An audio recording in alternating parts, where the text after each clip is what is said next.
Hey guys, thanks for popping in. Just wanted to show you a quick tutorial on how to use blueprint callable functions in Unreal Engine. Blueprint callable functions are functions that you can write in C++, but you can access using Unreal Engine's visual scripting system, Blueprints. As you can imagine, these are pretty powerful, so let's jump right in and see how we can use them.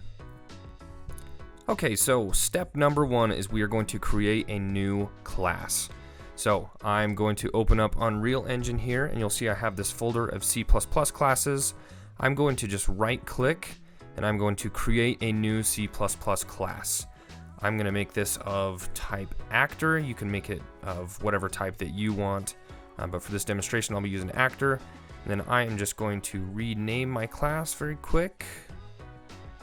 My new actor. Let's do that.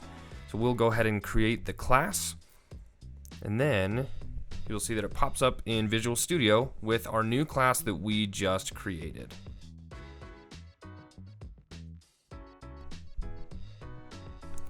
So now what we're going to do is we're going to open up Unreal Engine, and we are going to create an actor for this class to go into. So I'm going to just go into my enemies folder, right click, and I'm going to create an actor. And I'm just going to rename it to new actor. And then once we go into this blueprint, drag this over here, you'll see if we go up to File, go down to Reparent Blueprint, and we're going to select that C++ class that we just created.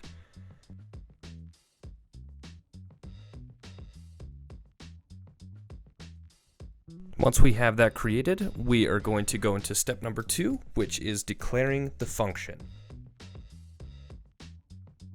Okay, so we're going to go back into Visual Studio here, and you will see that I'm going to preface these two functions that we're going to write with this ufunction blueprint callable macro. And essentially what this is going to do is that ufunction macro is going to tell the compiler and tell Unreal Engine that this is something that we want the engine to be aware of. That blueprint callable inside those parentheses there is what is telling Unreal Engine that, hey, we want access to this as we are working inside of our blueprints. So I'm going to just make something for my laser here. I'm going to write a get laser active, which is just going to return whether the laser is on or not. And then I am also going to write a set laser active to turn this laser on and off. And by using this blueprint callable in here, I'm going to have access to this within our blueprint, which will lead us right into the next and final step, which is to call the function. So we are going to open back up our blueprint, and the first thing that we're going to do is make sure that we are parented to the correct class. If we are, we can go ahead and recompile.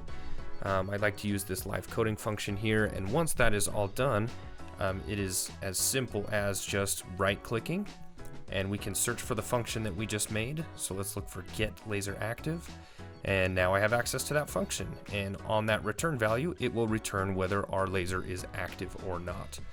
And then I can also do the same thing with the other function that I made, where I can set whether the laser is on or off, and I can pass in whether I want it to be on or off. Now we can test to see if this is working. We'll run our build, and it looks like we are turning on our laser and off our laser with our blueprint callable function that we made. Thanks so much, guys, for tuning in. Just let me know what you guys want to see next. Like and subscribe. It would be very helpful to us in our studio, and we'll catch you in the next one.